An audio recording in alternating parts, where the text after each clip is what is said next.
Hey family, welcome back to Reclaiming the Throne. I'm excited you're joining me today as we dive into another amazing story from our history that deserves to be told. History is full of untold stories, stories that have been hidden, overlooked, or deliberately erased. Today, we reclaim the extraordinary story of Yasuke, the first African samurai in recorded history.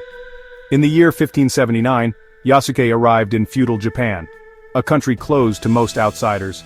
Born in Africa, likely Mozambique or Ethiopia, around the 1550s, little is known about his early life. Like many Africans of his time, he was likely captured and sold into servitude. Yasuke traveled to Japan as the servant of an Italian Jesuit missionary named Alessandro Valignano. Their journey took them from Africa through India and China before reaching the isolated shores of Japan. His arrival in Japan caused a sensation. Many Japanese people had never seen a black man before. Historical records tell us that crowds gathered wherever he went, sometimes becoming so large that people were crushed or buildings collapsed. Yasuke's life changed forever when he met Lord Oda Nobunaga, one of Japan's most powerful and influential warlords. When Nobunaga first encountered Yasuke, he was so fascinated by his appearance that he reportedly ordered him to strip to the waist and scrub his skin to prove the color wouldn't come off. What made Yasuke remarkable was his physical presence and abilities. Standing over 6 feet tall with exceptional strength, he towered over most Japanese men of that era. Historical accounts suggest he had the strength of 10 men and quickly adapted to Japanese weapons and fighting techniques.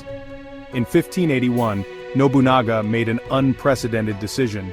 He awarded Yasuke the rank of samurai and brought him into his personal service. Yasuke became a sword-bearer for Nobunaga, a position of great honor and trust. This elevation was revolutionary. Becoming a samurai was normally a birthright, passed down through Japanese noble families.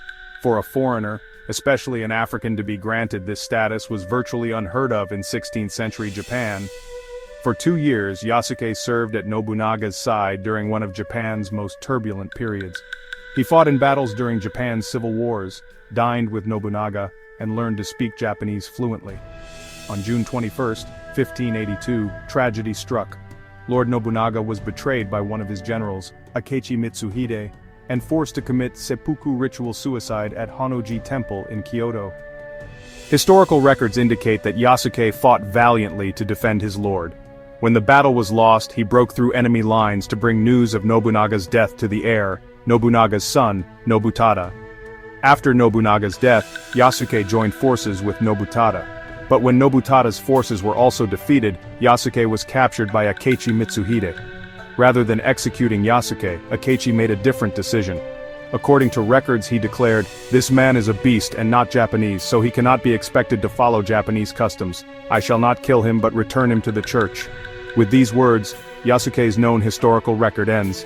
He was returned to the Jesuit mission in Kyoto, and what happened afterward remains unknown. Today, Yasuke's legacy lives on. In recent years, his story has captured the imagination of people worldwide. He appears in manga, anime, video games, and movies. In 2021, Netflix released an anime inspired by his life. Yasuke's story is significant not just as an interesting historical footnote, it represents something much larger, the untold stories of black excellence throughout history. Stories that were overlooked, minimized, or deliberately erased from mainstream historical narratives. By reclaiming Yasuke's story, we reclaim part of our heritage. We restore a piece of black history that spans continents and challenges the limited narratives we've been taught. Yasuke stood alone in feudal Japan, a black warrior who rose to the highest echelons of a foreign military elite through his exceptional abilities and character.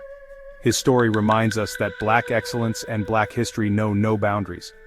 This is what it means to reclaim our throne, to rediscover our heroes, to celebrate our pioneers, to tell our stories as they deserve to be told. The Black Samurai, not a myth, not a legend, but history. Our history. Before you go, make sure you hit that subscribe button and notification bell so you never miss when we reclaim another piece of our history. Drop a comment below with what historical figure you want to see next. The throne awaits those who remember. Reclaim your history. Reclaim your narrative. Reclaim the throne.